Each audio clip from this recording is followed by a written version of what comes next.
Welcome everyone. It is great to be together, even though the circumstances that the world is going through are not at all what we can call ideal. But it's a situation that is serious, but there is no point to panic. We can overcome it. Human intelligence, human mind, human consciousness can do what is necessary to overcome any such threats and challenges.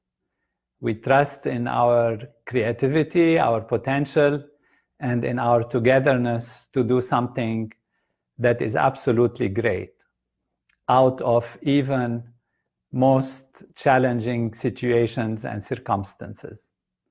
I'd like first to salute the medical and scientific professions for their dedication, their ability to stand in front of such a threat and be really the defenders of life, the defenders of wholeness, the ones who dedicate themselves to remove suffering and to alleviate pain and disease and problems.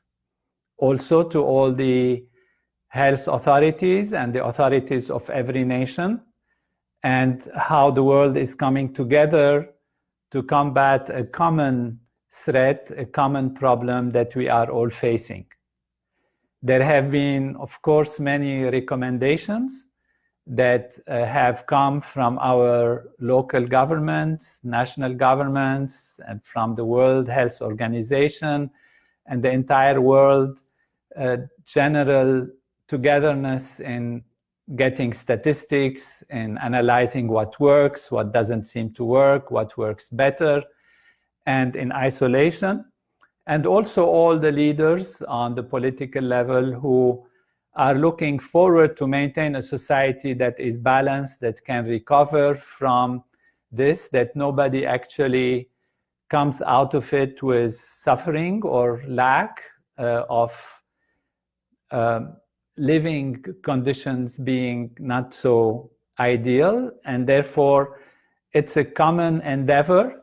And today we want to highlight a few of the recommendations that have been given out, which are very important, and at the same time go into some aspects that maybe have been overlooked and that can be very important, not only for this pandemic, but for prevention of all pandemics in the future and all kinds of such issues that might happen and problems that are of an international character. So I welcome you all. It's wonderful to be together. And especially today we have a special audience all over Latin America. So hola, bienvenidos a todos de América Latina. It's wonderful to be with everyone.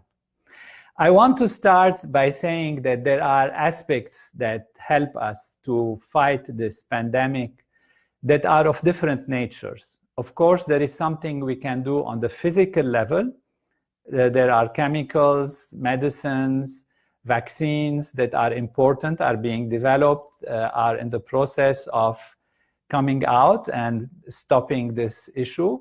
There are things we have to do physically also for the body to maintain it healthy so that it can itself fight the disease, which means make the immune system strong and keep ourselves healthy so our body can defend itself.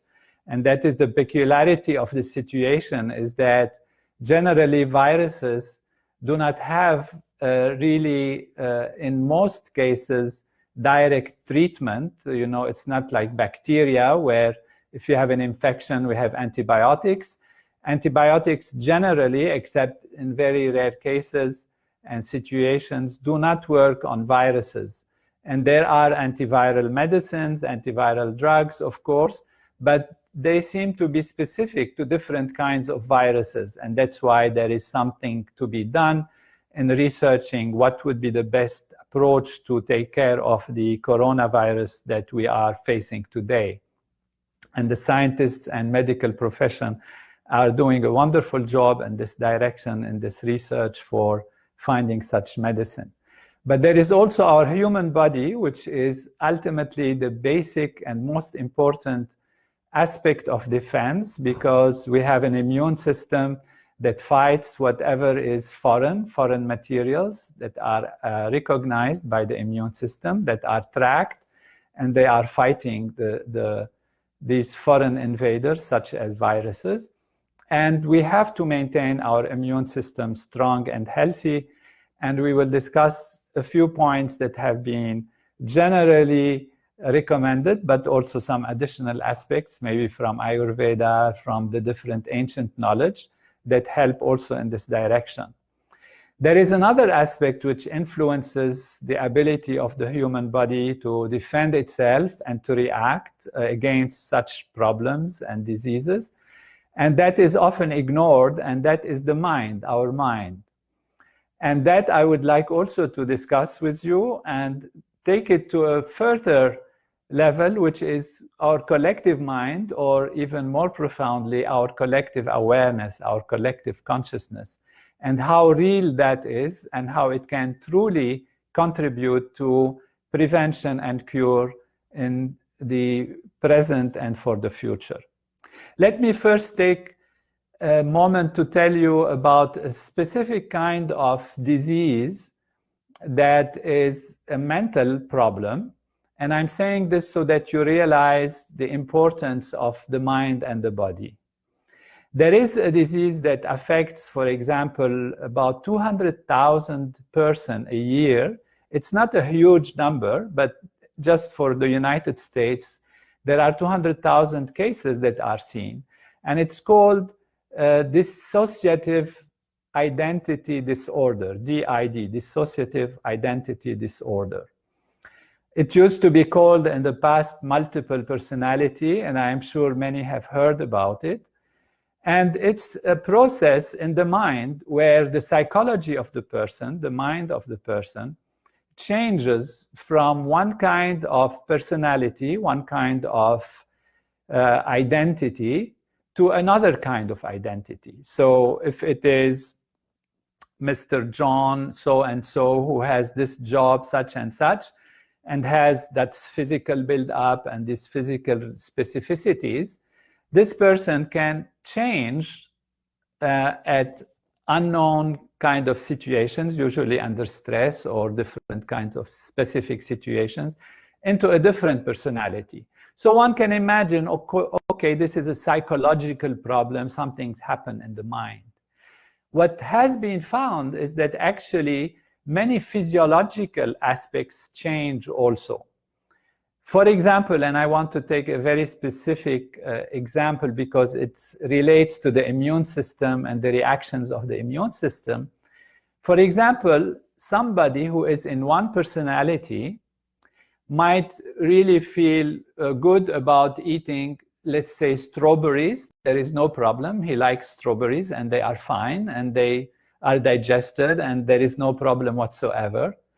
But it was found that certain cases that when the personality changes, so when this person who is usually, let's say, mellow and nice and kind, becomes, let's say, more aggressive or fearful, or has anxiety, and even they change sometimes their identity, who they are, their name, etc., then it's not just a change in the mind, a change in the setup of the mind, but it's also a change in the physiology.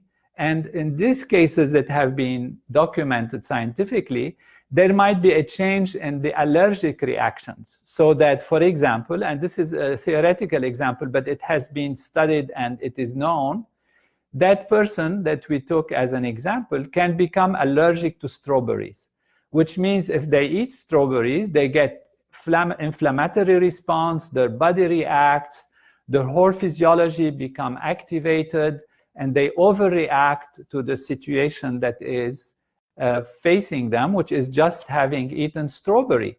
And it's the exact same person. However, they have shifted in their minds from one kind of identity, we used to call it personality disorder, and personality, multiple personality, but it's really an identity shift.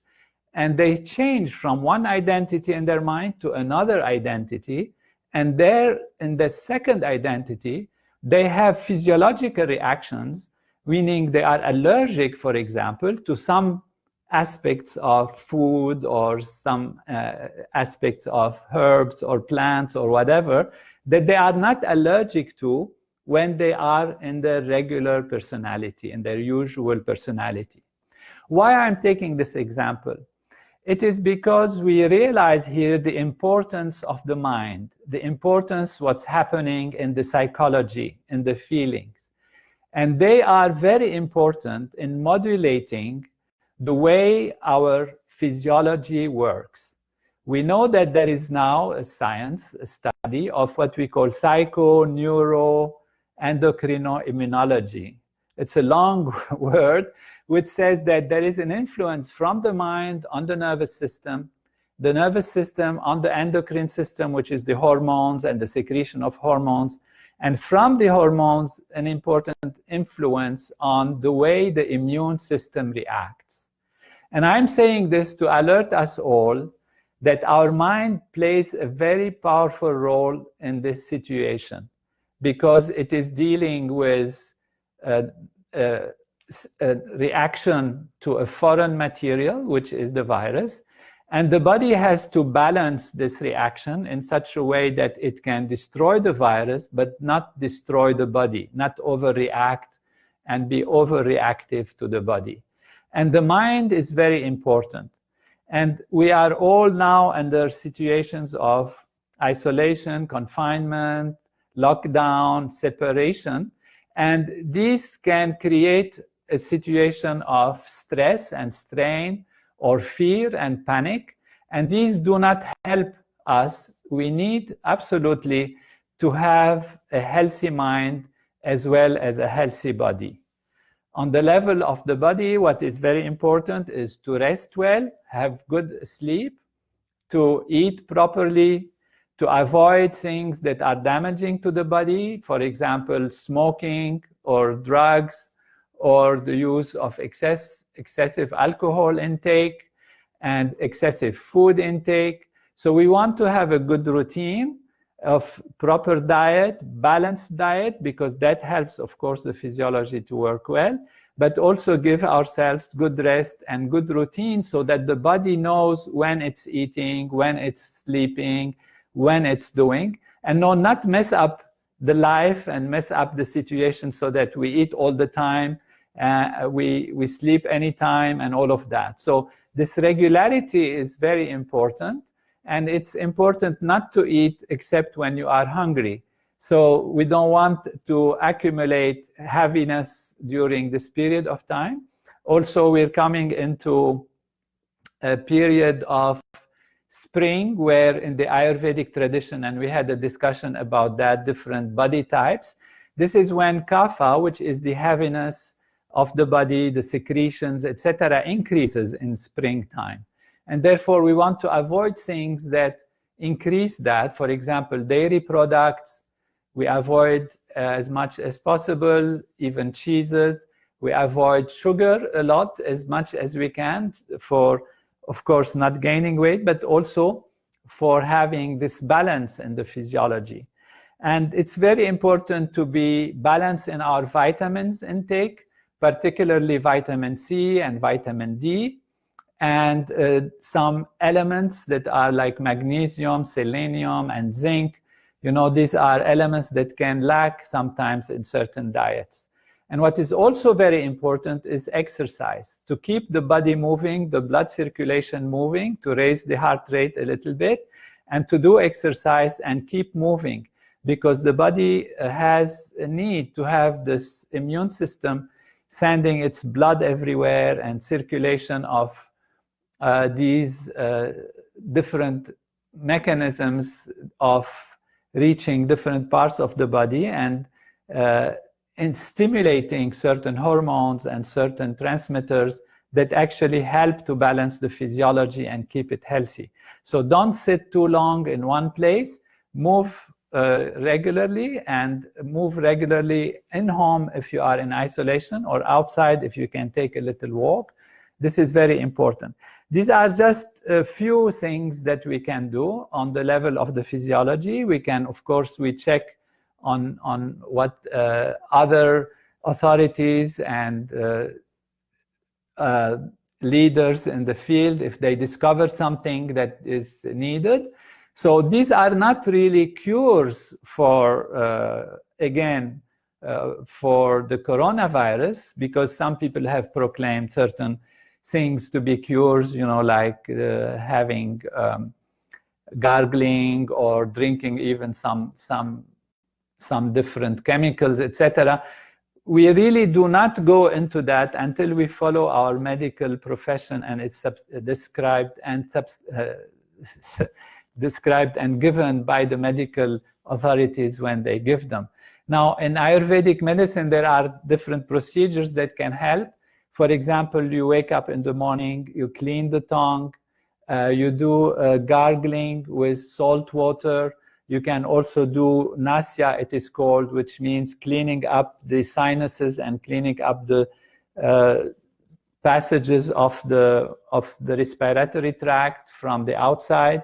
So for this, for example, you take some water, you boil it, about a glass of water, you put a teaspoon of salt and you dilute it well, and then you don't swallow it, you just let it go in and then throw it out. This helps in cleaning up the system. Again, these are not systems of cure for the disease. They are something to keep the system as healthy as possible. Now, on the mental level, it's very important, if you practice meditation, to do it regularly. Certainly, transcendental meditation has been proven to strengthen the physiology, give deep rest, and strengthen the immune system. And research has shown that it decreases the exposure to infectious diseases. But if you don't have transcendental meditation, take time to be inwards. This is the time when we are being called upon. The whole world situation is calling humanity, if you like, to go inwards. And let's use this time for the best possible results, and use it to make it a springboard for an activity that will be after this period that is healthy and strong. And so we want to come out of it with a healthy mind as much as a healthy body. And for this, there are some recommendations that we can give. For example, listening to music. There are specific chantings that can be listened to. There are breathing exercises, which is called pranayama, where you breathe from one nostril and then breathe from the other. You know, besides the yoga that can be done, the yoga exercises that can be helpful. The main thing is to maintain a good routine and have an attitude that is positive without obviously forcing ourselves in any way. And there are certain techniques which we can adopt that help us. And these include, for example, thinking of solutions for the situations that we are facing. If we are at home and we are facing a situation of stress and strain, then don't think of the problems, think of the solution of the problems. Of course, in order to find the solution, you have to analyze the problem. So of course, we use our intellect and we think of how actually to be happy, how to be sane in mind and body. And for that, of course, we have had recommendations of having different distractions, you know, solving puzzles, even watching movies. Try to watch movies that are comics, that are happy movies, that bring a good feeling in the mind. And try to be inward during certain periods of the day, certain periods of the time. The Transcendental Meditation movement, for example, has created what we call Super Radiance program, which is people are coming at the same time to practice their Transcendental Meditation technique and all the advanced techniques that they have. And these are listed. You can find them listed in different places. You can even find them on the website that is drtonynader.com. There is a chart which shows the different time zones. So if you are practicing transcendental meditation, check out these times and join them. And if you are not, you can even join them by taking a time off and closing the eyes and being within. Now, there are attitudes that we can take. People say you should be positive, think of positive things.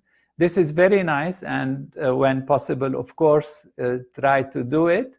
But what is very important also is to think of others, which means instead of being too attached to one's own situation, personally, when we are at home and confined, which is natural to have anyway, so whether one can say, do it or don't do it, everybody will be concerned with their own personal situation, but try to be also giving time to others and thinking of others. This is very nourishing to the mind.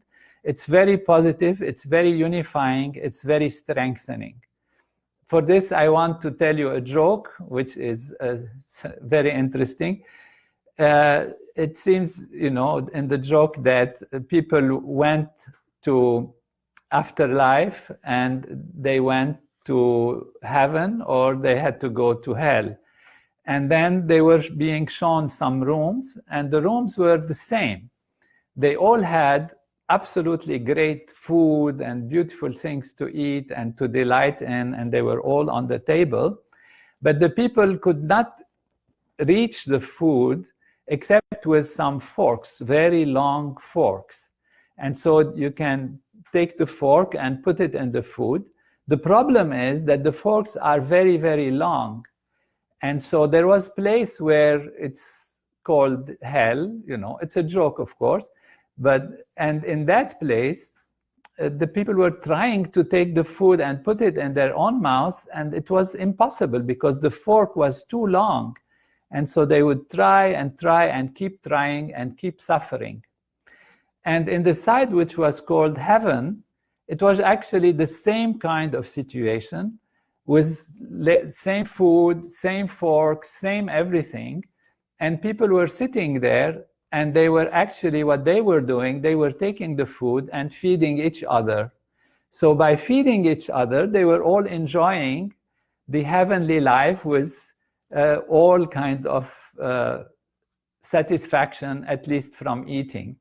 What this example tells us is that really, if you think of others and others think of you, there is so much richness that comes, and there is so much greater strength and ability to enjoy and ability to feel the others and share with them, and togetherness do something. Now we talk a lot about social distancing, which is very important, and we follow the rules very strictly on the physical level. But maybe this is a time to think of also spiritual closeness and to be together, all kinds of people from all kinds of faiths, from all kinds of background, are now together in that problem. And we are, as a humanity, facing it and trying to solve it. We have been forced to be inwards, and distancing ourselves from others on the outside.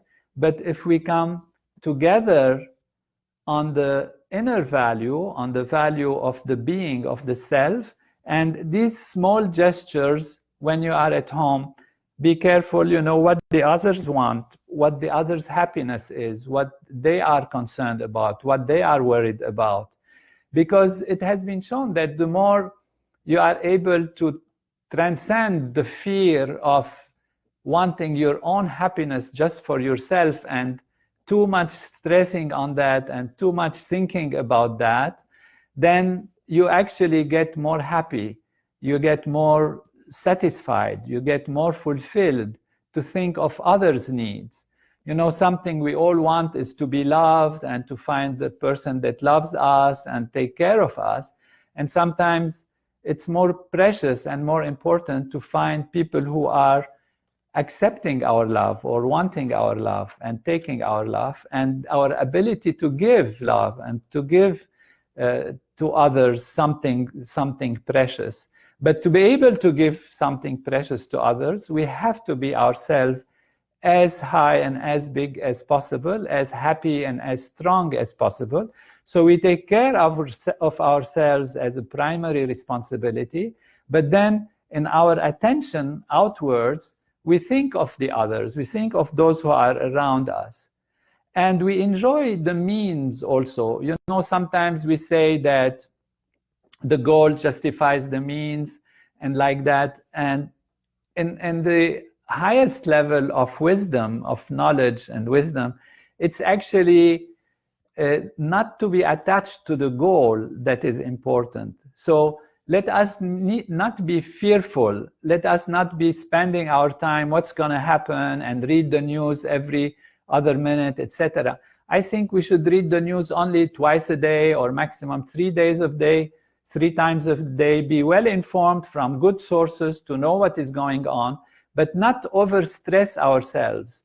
Let's make the life a beautiful routine of time of inward analysis and thinking of solutions. So when you close the eyes, for those who don't meditate, you can see where the mind takes you.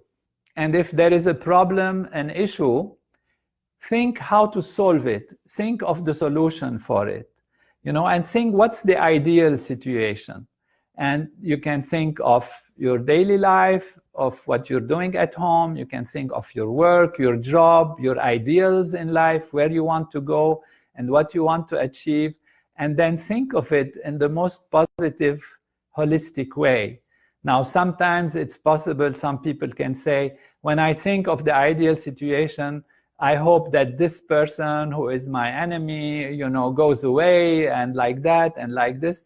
These are not necessarily the most positive solution.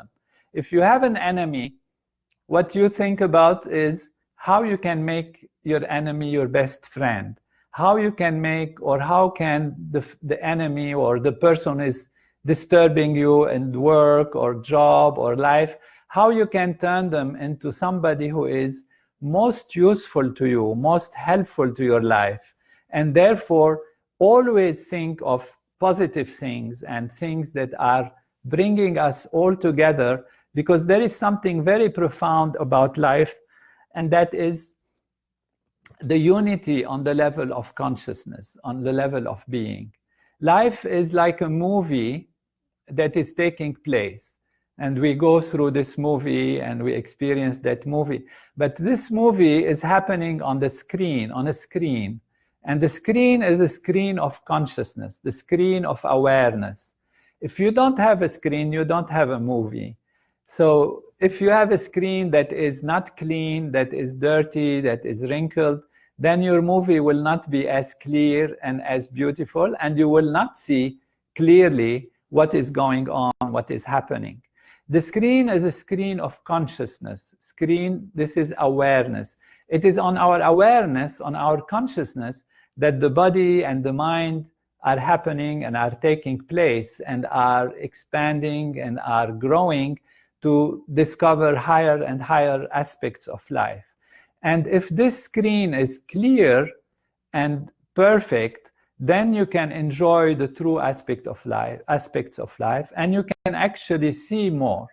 Now, this screen of consciousness is that on which we see our life. It's that on which we make decisions, is that by which we find solutions and we expand ourselves and we see clearly. It is like the light that removes the darkness. If you have a dark room, then there are many things in that room that you cannot get hold of because you don't see, it's dark. If you bring the light, then you can see what is there.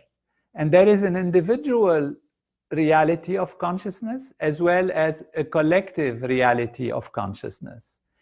I usually or sometimes use the example of a neuron in the brain. And the neuron has its own reality. It is a physical structure that has a brain, which is its DNA, that has digestive system, that breathes, that actually transmits information, electrical and chemical, and exchanges information with the other neurons. And this neuron together with the other neurons, creates a collective reality of our brain or our nervous system. And therefore, with our brain, we have a higher level of consciousness, a higher level of awareness, because we can see all what these specific neurons see, and together we see much more. Now, it's the same situation on the social level, on the collective level. We as individuals, we are like neurons in this brain, which is the collective consciousness of society. And if the neurons individually are working properly and in coherence and connecting with each other properly, then the wholeness, the brain itself, the collective awareness of the nation or even the world in this case, is more awake, and there is more light, more ability to see.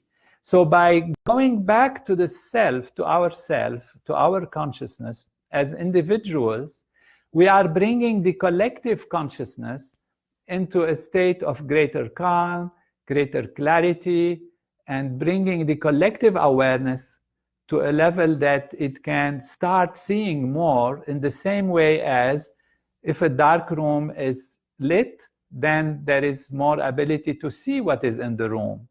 And if this is brought to light, if our collective consciousness is increased, then people will start finding the solutions. There will be solutions for this epidemic, and there will be a global vision for a greater perspective of humanity going into making better and better and better decisions for life to be on Earth, a heavenly life, a truly life of perfection, because we have in our human physiology and our human consciousness the ability to rise to a very high level of awareness. What is needed is go back to the self and then act. Go back to the self will give the light, will clarify the screen of awareness, and then going out, the movie of life will be played in a most holistic, most complete way. This is a real thing that has been studied scientifically through the program of transcendental meditation. We have seen that when people come together and transcend, which means go beyond the surface activity of the mind, they enliven the awareness in society, and we have seen there is decrease in crime, decrease in conflict, improvement in economy, etc.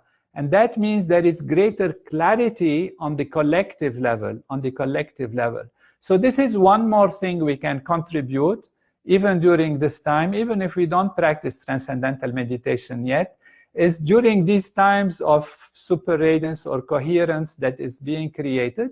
And I again thank and highly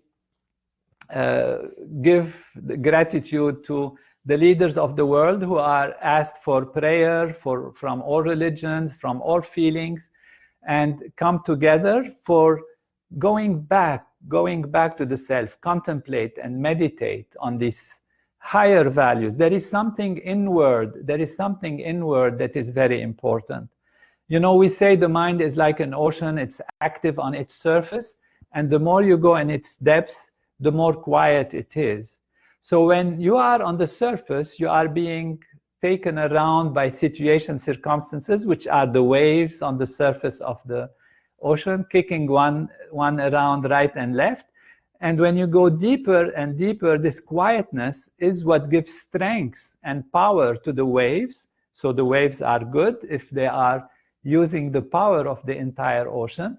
And if we think of prayer on the surface is very surface-like prayer. It's not so profound, and it doesn't reach its ultimate goal as effectively, because you are having a desire on an excited surface level.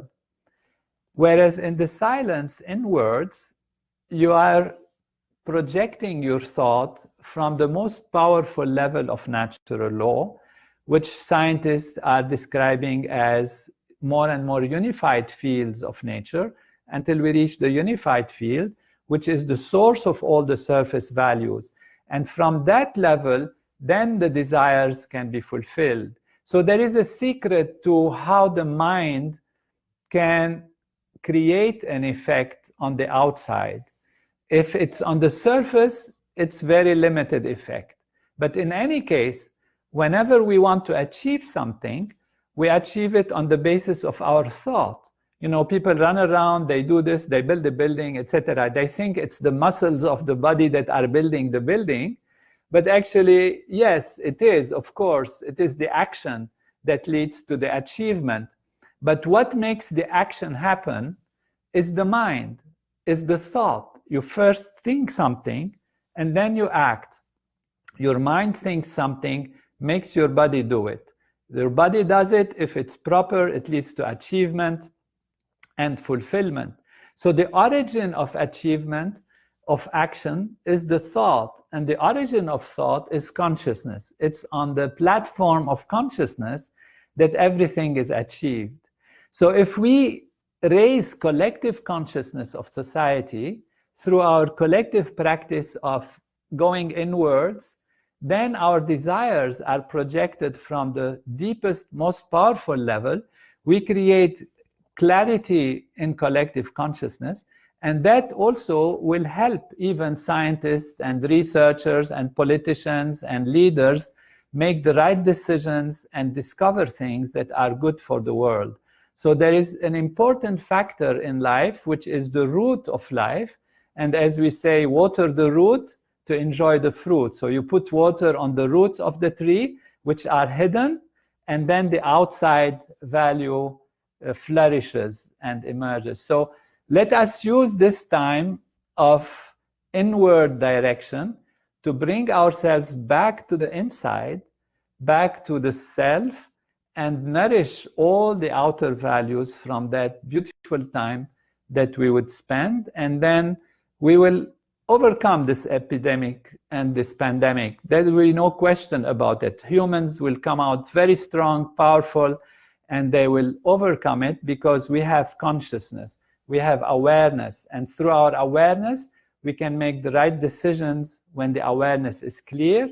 Let's create that atmosphere of clarity and strength and allow all the steps of progress, evolution, to go in the right direction for maximum fulfillment in life and overcome not only this epidemic, but all other kinds of issues and epidemics that we might face in terms of energy, the climate, the environment, the use and control of artificial intelligence, and all kinds of genetic engineering and all of that.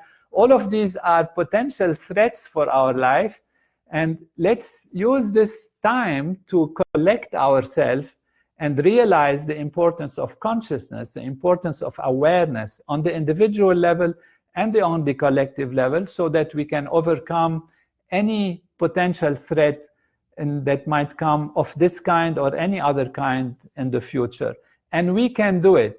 We can do it. Human evolution has come to a point, or life's evolution has come to a point where we have this wonderful awareness, where we are this wonderful humanity that has, of course, it's being criticized today that we are destroying the climate, we are doing this, we are doing that. Of course, there are mistakes that are being done, and there are many mistakes, and all of these can be corrected.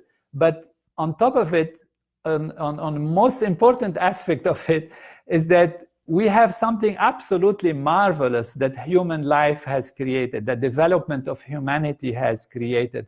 And that's why great religions, great philosophies uphold human being on the top level. You know, humans were created in the image of God. The kingdom of heaven is within you. Consider yourself to be an atom in which the whole universe has folded itself. This is true. This is true. Let no one put humanity down just because there are some mistakes here and there.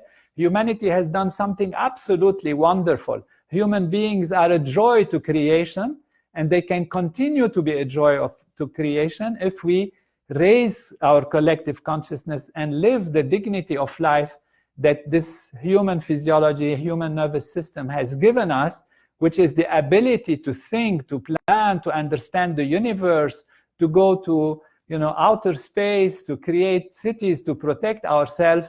And we grow in protecting nature, in protecting life, in creating balance. It is going to be absolutely a wonderful world. Let us be strong trust what we have, trust our consciousness, and rise to a very high level of achievement and fulfillment, and use this special time for these purposes rather than, spending time in fear and panic and being afraid of things. So we are gloriously together, and we look forward to more and more these discussions. And I can see that there are some questions that are coming. And one of the questions is, some of us who are living in Southern Hemisphere, please can you tell us about autumn recommendations? Yes, we can do that. There will be different meetings that we will have. I'd like to take this opportunity to invite you, for those who like to join, that I will be giving some specific instructions, even for those who don't meditate, what they can do with the mind, what they can do with the body. And we've organized this through a website, which is drtonynader.com, DrTonynader, which is my name. So Tony, Tony, Nader, Nader.com. And there you can see the super radiance, you can see the ability to subscribe, and we will have meetings. And I plan some meetings also with Dr. Robert Roth that we will do on podcasts, and different meetings where we will be giving specific instructions for different regions and different conditions for the mind and for the body. Can our children participate in the global meditation also? Yes, they can. We can have a special techniques for them. Also, I will do this for those who like to join through the drtonynader.com website, and we will organize specific simple techniques of closing the eyes and just being on the self. Or if they are very young children, less than 10 years of age, we can also have something else for them. So from Hillary, I have, so you mean if we calm our minds, then society will reflect this? Yes, indeed, exactly. There is a collective awareness. If you want to say that a forest is green, what you want to say is that the individual trees are green and then the forest is green. We are really, truly connected. Nowadays, we can see this connectedness through even the social media. If we are a neuron, people are constantly receiving information through their phones, and this information is influencing the brain, and the brain reacts in a certain way. So even on that superficial level, there is a change in awareness and reaction and all of that. But there is something more than that. We are connected through the unified field of natural law. And that says a lot about how the universe is made. When physicists look at what the universe is made of, they ended up with molecules, and then they found the molecules are made out of atoms. The atoms are made out of elementary particles. The elementary particles have been found to be excitations of fields and fluctuations of the fields. And then different fields were discovered and described. And then more and more scientists are unifying these fields. And now there is a theory of what we call the unified field, which is, theory, superstring theory, or the other theories, that describe that actually there is one entity, one reality that manifests as different fields. Those manifest as atoms. Atoms come together to create molecules. Molecules become together objects and create the universe. So there is a field that is truly the source of everything. And in transcendental meditation, we say that the mind transcends, and it goes beyond the surface level, beyond the waviness of the surface level, to the depths of the ocean of consciousness, and experiences that unified field, which is pure consciousness, pure awareness. And that pure awareness is actually the source of everything. So from that level of wholeness, of calmness, you can calm the environment. You can calm the whole collective consciousness. Many of us have had the experience of you go into a room and you feel, I don't feel good in that room. You go into another place, another house or another room, and you feel there is something very special. There is something very special. And this is because maybe in that previous room, people were angry or unhappy or something has happened and you feel it. And in some other place, you know, you can go and you feel quiet and happiness. People maybe have been happy, have been transcending. You go into some worship places, you feel the calmness because people come, they pray, they think of something higher, of divine values, of good things. And there you feel this is conducive. Many of our meditators, even nowadays, they feel that this calmness that has been created is making their depths of transcending and experiencing the inner values even more easy to happen because there is this quietness. However, of course, there is also this fear and panic, which we want to alleviate because it doesn't help our immune system and it doesn't help the collective consciousness. So we want to be strong and hopeful, and we know we can do it and we will do it.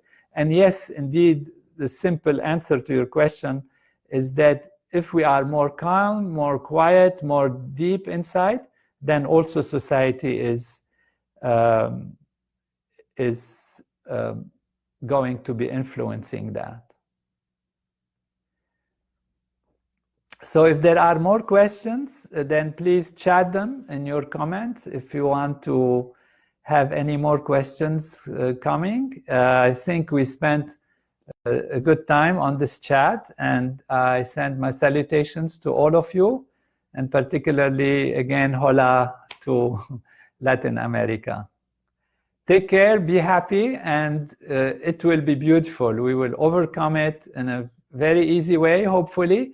There might be some things, of course, where we will have to face challenges, but the sooner we come back to the self, the sooner will the scientists be able to discover remedies, and then also the actions of the government will be most effective and quickly, hopefully, take over the situation and solve it in the fastest possible way.